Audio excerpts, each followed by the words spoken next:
My dear brothers and sisters in Jesus Christ, as we heard in the introduction by our parish priest, Father Stan, one of the essential aspects of the Eucharist is that it brings us together. Vatican II document called Sacrosanctum Concilium as well as Lumen Gentium highlight this aspect of the Eucharist. Eucharist is the source and summit of Christian life. If we are Christians as a family together, the source is the Eucharist. And not only source, but summit. But often we highlight this point of being source emphatically. But at times we forget that it should also be summit. In Jesus' life, the whole life, teaching, ministry of Jesus is summed up in this act of self-giving. He offered his own body and blood for us. And in that way, it is the summit Eucharistic celebration on the Last Supper was Jesus summing up his life through this offering of bread and wine to the disciples and telling them, this is my body and blood. The following day on the Calvary, he was going to do it existentially, whereas the previous evening he did it ritually. And therefore it was the summit of his life. We who participate in the Eucharist, who receive the body and blood of Christ, yes, certainly it is a source of nourishment. It makes us like Jesus. We become the body of Christ, and therefore it is source, but it doesn't end there.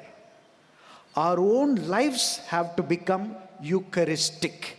That is, we have to also live our life like Jesus, and when we come to the Eucharist, we have to bring all our actions, whatever we have done, the little help that we have done to the other, the little consolation that we have extended to the lonely and the suffering. Our lives should become also Eucharistic, and that should be brought as a thanksgiving. And in that way, the celebration of the Eucharist becomes a summit, a thanksgiving, and bringing all our life's action together to say, God, that I am also living existentially what I celebrate here ritually. Life and liturgy should be connected. It is a cycle. From where we are sent forth. Go, the Mass is ended. When it is said, we have to go and break ourselves. We are called to be like the body of Christ, breaking ourselves and giving Him. It is that mystery that we contemplate in the bread and wine. Well, in the introduction, we had a short history of this feast. And incidentally, Father Stan and myself, we studied in Belgium. We have been to those places where this devotion emerged. The diocese called Liège. Sister Juliana, after having had this vision, she reports to the local bishop, Bishop Robert, and the archdeacon of that diocese, Jacques Napoleon. So both of them, having listened to this beautiful encounter that Sister Juliana had, they decide to have this feast as a local celebration for that diocese. And that's how they began these Corpus Christi processions in those streets and in the marketplaces, kind of declaring to everyone their faith in the real presence of Christ in the bread and wine. That is to inspire devotion in people and transform their lives according to this gift that Jesus has given. A little later, this Archdeacon Jacques Napoleon, he becomes the Pope Urban IV. And when he was in a place called Orvieto in 1263, there is this one miracle that takes place at Bolsena in Italy. A priest, some of us might have heard this story, where he had this doubt all the time in the presence of Christ in the bread and wine after the consecration. That is a doubt I think all Christians at some time or the other, we all have to grapple with that. Even though we grow in that faith, sometimes that doubt comes, is it really the body of Christ? Is it really the blood of Christ? Faith says yes, but sometimes our reason just fails to understand that, or still there is a little shadow of doubt in our minds. And this priest had that. And therefore, as he was celebrating the Eucharist, when he was breaking the bread, when he broke, that time the blood started oozing out from the bread. The blood flowed into the corporal altar cloth, etc. And that incident transformed that priest, and he was convinced of the presence of Christ in the Eucharist. Now, the Holy Father, Urban IV, he heard of this incident and called for that cloth and the corporal, and then with some assistance, he ensured that it was a real fact. And after that, in 1264, through a bull, he declares to the universal church this feast of the body and blood of Christ. Well, we also have traditionally on the Maundy Thursday, we reflect on the institution of the Holy Eucharist.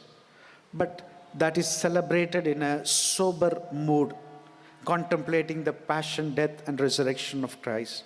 Whereas this feast on the body and Corpus Christi, the most holy body and blood of Christ, was a celebration, joyous celebration, declaring our faith boldly to the world, trying to inspire others as well. That is why from the beginning, this feast had this extension of Eucharistic processions. That was a manifestation of our devotion, a manifestation of the source from which we draw our strength, and also a declaration that our own lives are going to become a nourishment for our fellow brothers and sisters.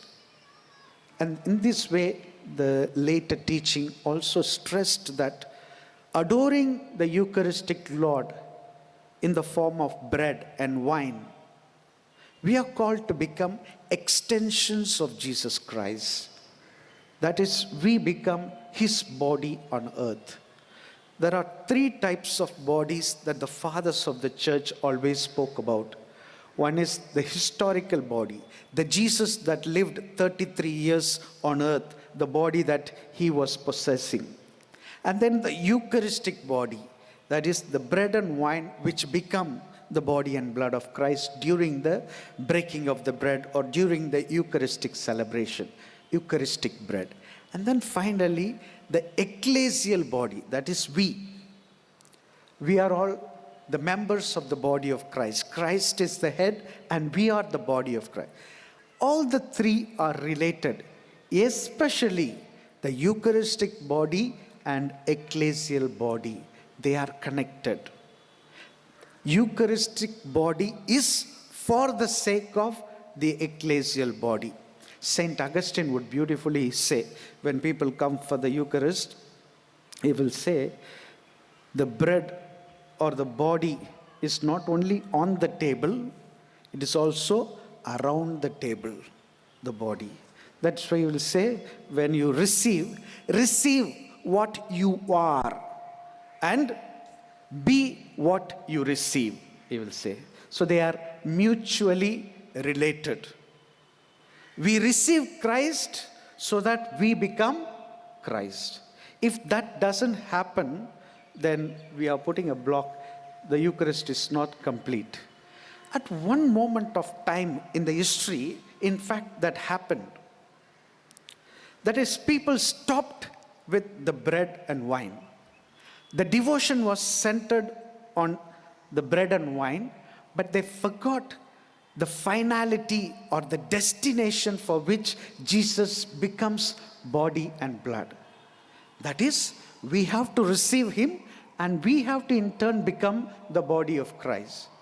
This was forgotten how during the Middle Ages, people had so much fear and devotion to the Eucharist, they thought that they were unworthy to receive the body of Christ, the blood of Christ.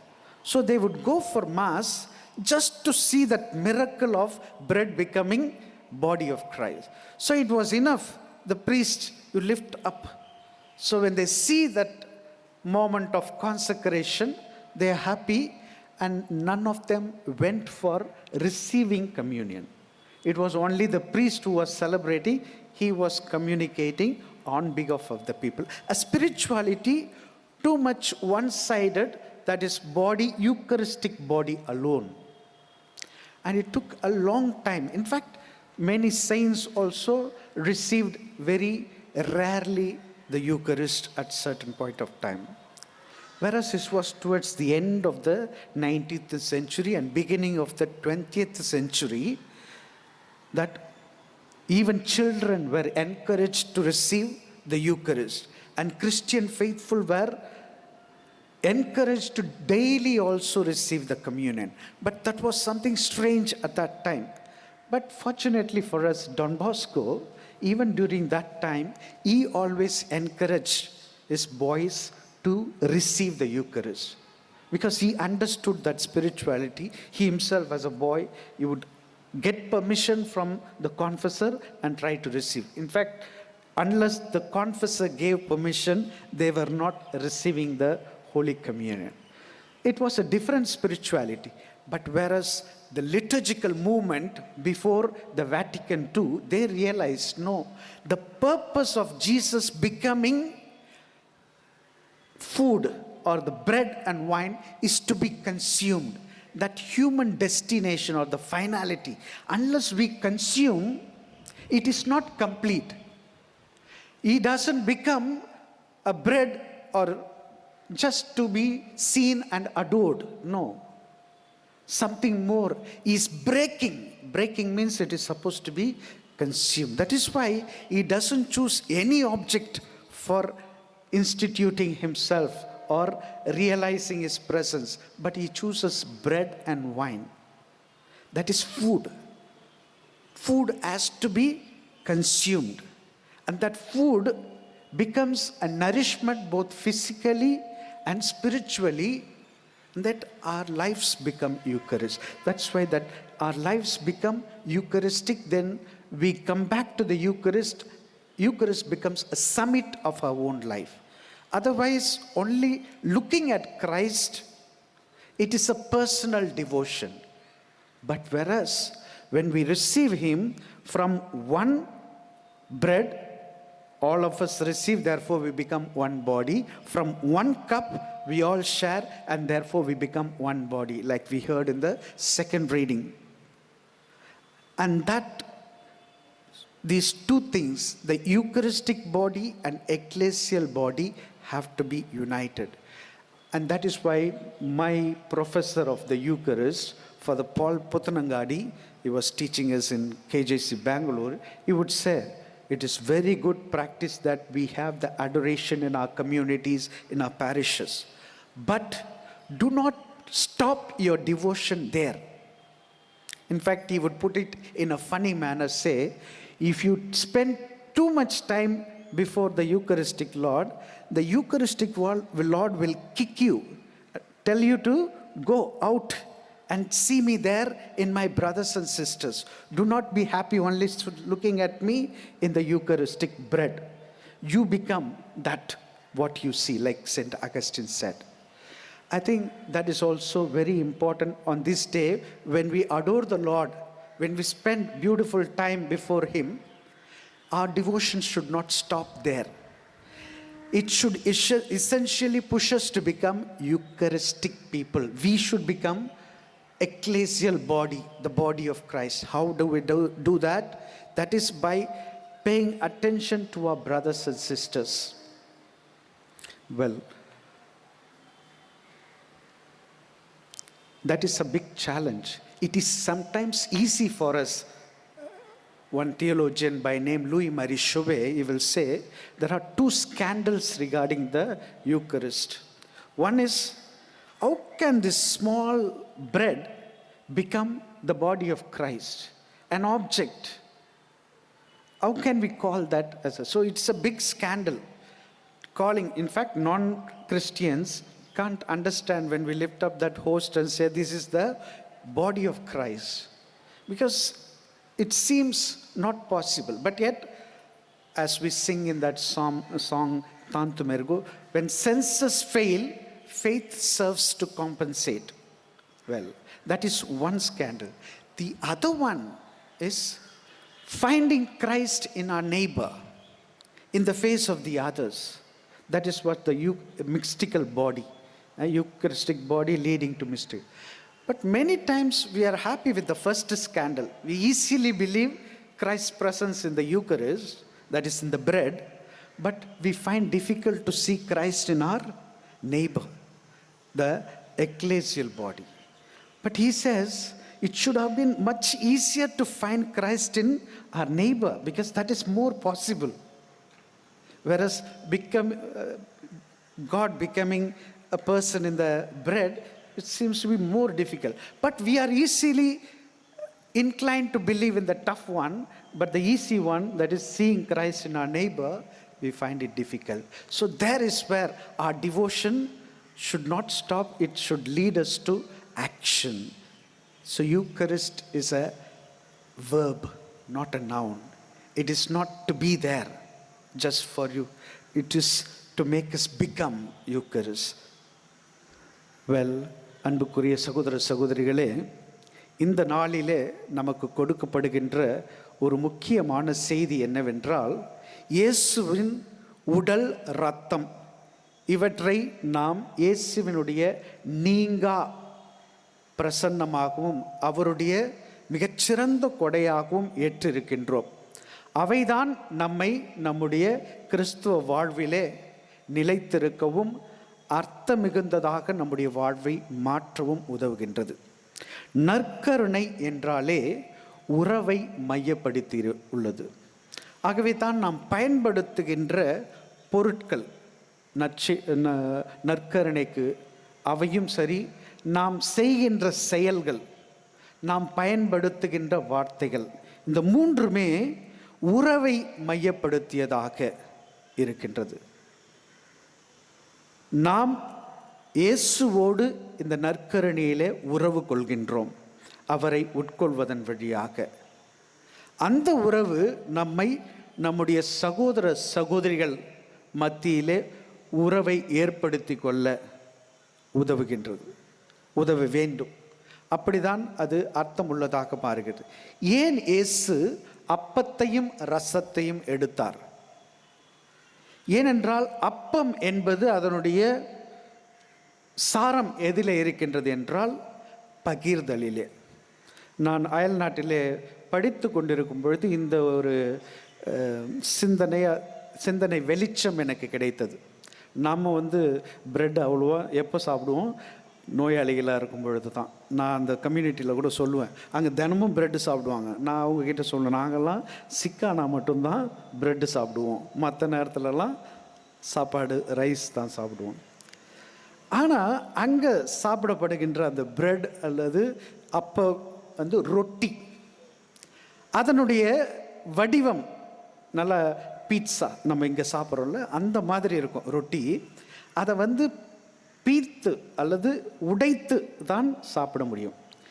பன்னு மாதிரி ஒரு ஆள் சாப்பிட முடியாது. அதனுடைய சாராம்சமே உடைக்கப்படணும், எல்லாரும் எடுத்துக்கணும். ஒரு ஆள் சாப்பிட மாட்டாங்க அந்த பிரெட்டுன்றது. அப்போ அது இயல்பிலேயே அது ஒரு உறவை தன்னகத்தை கொண்டதாக இருக்கின்றது. ஆகவே தான் அங்கெல்லாம் அந்த குடும்ப தலைவரை என்ன சொல்லுவாங்கன்னா பிரெட் வின்னர் அப்படின்னு சொல்லுவாங்க. பிரெட்ன்றது அது வாழ்க்கை முழுவதையும் அடையாள பொருளாக இருக்கின்றது. வாழ்க்கைக்கு தேவையான அனைத்தும் அதை கொண்டு வந்து அதை குடும்பத்தோடு பகிர்ந்து கொள்ளுதல். இந்த பிரான்ஸ் நாட்டில் பயன்படுத்துகிற பிரெட்டும் அது மாதிரி தான், பக்கெட் அப்படின்னு சொல்லுவாங்க, நீளமாக இருக்கும். அதையும் அந்த சாப்பிடும்போது அப்படியே ஒருத்தருக்கு ஒருத்தர் பகிர்வாங்க, ஆளுக்கு கொஞ்சம் பிட்டு சாப்பிடுவாங்க.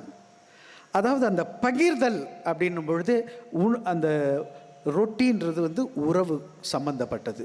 அது தனியாக உட்கொள்ளப்பட முடியாது, அது பிறரோடு கலந்து கொள்ள. அதே மாதிரி தான் அந்த பானம், ரசம், அதை யாரும் தனியாக உட்கொள்ள மாட்டாங்க.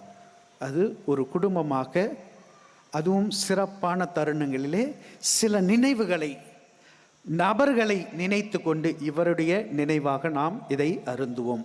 அல்லது இந்த ஒரு நிகழ்வின், ஒரு பிறந்த நாள் அல்லது திருமண நாள் அல்லது இறந்த ஒரு நபரை, அவரை நினைவுபடுத்துகிறதா, அனைத்துமே இந்த உறவு சம்பந்தப்பட்டதாக இருக்கும். இந்த இரண்டு பொருளுமே அதைத்தான் இயேசு கையாளுகிறார் எடுத்து. இதை நீங்கள் அடிக்கடி செய்வீர்கள், அப்பத்தை பிடுவீர்கள், ரசத்தை பகிர்வீர்கள். அதை செய்யும் பொழுதெல்லாம் என்னை நினைவு கூறுங்கள், நான் உங்களுக்காக என் வாழ்வையே கையளித்துக்கின்றேன், என் வாழ்வையே வாழ்ந்திருக்கின்றேன், அதுதான் என்னுடைய உடலும் இரத்தமுமாக இவற்றை கொடுக்கின்றேன் என்று கூறும் பொழுது அவர் உறவை மையப்படுத்துகின்றார். ஆகவே அதை பெற்றுக்கொள்கின்றவர்கள் இயேசுவோடு உறவு வைத்திருப்பது மட்டுமல்லாமல் நம்முடைய சகோதர சகோதரிகளாக திருமுழுக்கு பெற்ற அனைவரையும், இவ்வுலகில் இருக்கின்ற அனைவரையுமே சகோதர சகோதரிகளாக ஏற்றுக்கொள்ள வேண்டும் என்ற அர்த்தத்தை தான் ஒவ்வொரு முறையும் அந்த அப்பமாகவும் ரசமாகவும் இயேசுவை பாவிக்கும் பொழுது நம் உள்ளத்திலே இந்த சிந்தனை ஏற்பட வேண்டும். அன்புக்குரியவர்களே, அந்த நாம் நற்கருணை மன்றாட்டிலே பயன்படுத்துகின்ற இந்த வார்த்தை, உங்களுக்காக கையளிக்கப்படும் என் உடல், உங்களுக்காக சிந்தப்படும் என் ரத்தம். ஆகவே இயேசுவை நாம் உட்கொள்ள வேண்டும், நமக்காக அவர் இதை கொடுக்கின்றார்.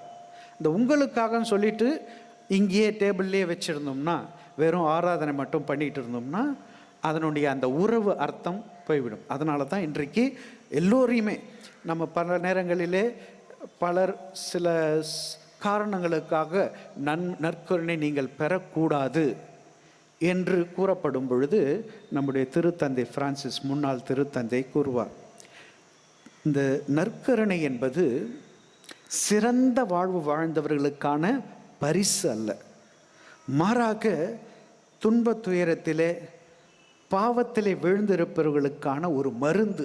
அதன் வழியாக என்னுடைய இயேசுவினுடைய உடலையும் இரத்தத்தையும் உண்பதன் வழியாக அவர்கள் நிறைவு பெற்று அவரோடு இணையவும் மற்றவர்களோடு இணையவும் அது ஒரு முக்கியமான ஊட்டமாக, ஊட்டச்சத்தாக இருக்கின்றது. ஆகவே அதை பெற்றுக்கொள்ள வேண்டும். யாரையுமே இயேசு நீ பெற்றுக்கொள்ளக்கூடாது, நீ தகுதியற்றவன், தகுதியற்றவள் என்று கூறுவதில்லை. அவருடைய பந்தி அமர்வுகளிலே பார்க்கும் பொழுது பாவிகளோடு பல நேரத்தில் அவர் இருந்திருக்கிறார். சக்கேயு, மத்தேயு, அந்த பாவி பெண் விருந்தின் பொழுது அவருடைய பாதத்திலே அமர்ந்து அவருடைய பாதத்தை கழுவுகிறாள், முத்தமிடுகின்றார். இது எல்லாமே எங்கே நடக்குதுன்னா அந்த பந்திகளிலே இயேசு உண்ணும் பொழுது அவர் பல பழைய சடங்குகளை உடைத்தெறிக்கின்றார். அந்த பாகுபாட்டை, இவங்க கூடலாம் உட்காந்து சாப்பிட்றாரு, அவங்க யாருன்னு உங்களுடைய மாஸ்டருக்கு தெரியுமா, உங்களுடைய தலைவருக்கு தெரியுமா என்று கேள்வி கேட்கின்றார்கள். இவங்க கூட உட்காரக்கூடாது, அவங்க கூட உட்காரலாம் அப்படின்ற அந்த பாகுபாட்டை எல்லாம் உடைத்தெறிந்து எல்லோரும் சமமானவர்கள். இல்லை இது தூய்மை, இது தூய்மையற்ற செயல் அப்படின்லாம் இருக்கும். உள்ள தூய்மை தான் முக்கியம். ஆகவே நான் யாரெல்லாம் பாவின்னு நீங்கள் சொல்கிறீங்க, அவங்க என் மீது மிகுந்த அன்பை காட்டுகின்றார்கள். ஆகவே அவர்களை நான் வரவேற்கின்றேன் இந்த பந்திக்கு என்று கூறுகின்றார். ஆகவே இயேசுவனுடைய பந்தி அந்த உறவை மையப்படுத்தியதாக இருக்கின்றது, பாகுபாடுகளை களைந்தெறிகின்றது. நம்முடைய முதுபெரும் தந்தையர்கள் இந்த 3 உடல், இயேசுவினுடைய வரலாற்றிலே அவர் வாழ்ந்திருந்த பொழுது அவருக்கு இருந்த உடல், மேலும் நற்கருணை, இந்த அப்பரசத்திலே இயேசுவின் உடலாக மாறுகின்ற அப்பரசம், மூன்றாவதாக இயேசுவினுடைய மறையுடலாகிய திரு அவை. இந்த 3 உடல்களுமே இணைந்திருக்க வேண்டும். அதைத்தான் இந்த நாளிலே கொண்டாடுகின்றோம். இயேசுவினுடைய அந்த மனு உரு ஏற்றலை நாம் நினைவு கூறுகின்றோம். இயேசு நமக்காக அவர் செய்த அந்த பாஸ்கா மறைபொருள், அவர் வாழ்ந்தது, இறந்தது, உயிர்த்தது அனைத்துமே நமக்காக, நம்முடைய வாழ்வின் நலனுக்காக, நம்முடைய மீட்புக்காக. மேலும் அவர் இன்று தலையாக இருக்கின்றார். திரு அவையினுடைய தலை, நாம் அவர்களுடைய உடல் உறுப்புகளாக இருக்கின்றோம். இதைத்தான் இந்த நற்கருணையிலே கொண்டாடுகின்றோம். ஒவ்வொரு முறையும் இயேசுவை இந்த அப்பரச வடிவிலே வழிபடும் பொழுது, ஆராதிக்கும் பொழுது, அவராக நாம் மாறி நம்மை சுற்றி இருக்கிற நம்முடைய சகோதர சகோதரிகளில் அவரை காண நாம் விழைய வேண்டும். ஆகவே இந்த நாள் உண்மையிலேயே இந்த உறவை மேம்படுத்துகின்ற விழாவாக, நம்முடைய உறவுகளை சரி செய்கின்ற நாளாக மாற நாம் இத்திருப்பலியிலே ஜெபிப்போம்.